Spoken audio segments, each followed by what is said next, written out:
Həyat əsas qəlblər üçün bir cəhənnəmdir.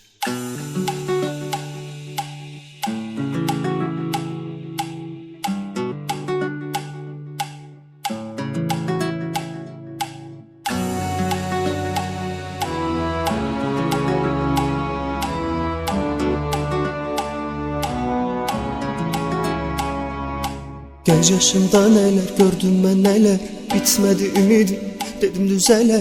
Bir gün sevmeyi üçün her gün gözledim ki belki qəfil o gələr.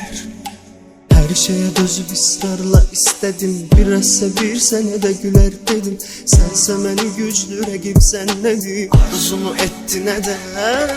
Bu quru canımda gördün ne, beni yıkmaqla qəsdin ne, hayat benle derdin ne, axı niye?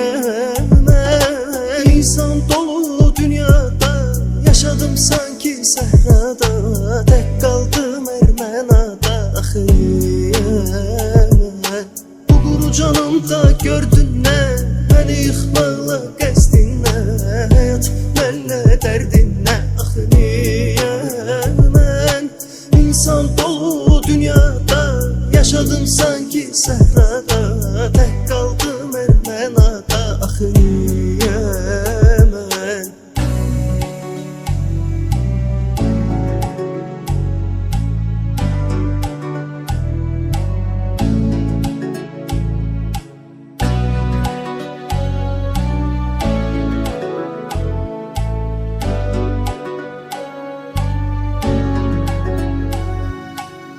Yüzlüleri sevirsen sen, onların yüzüne gülürsen sen, hele hey üstüme gelirsen sen, biraz da insafa gel.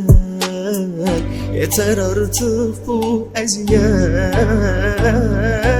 Bu quru canımda gördün ne, beni yıkmaqla qəsdin ne, hayat benle derdin ne, axı niyəmə? İnsan dolu dünyada, yaşadım sanki səhrada, tek kaldım Ermenada, axı niyəmə?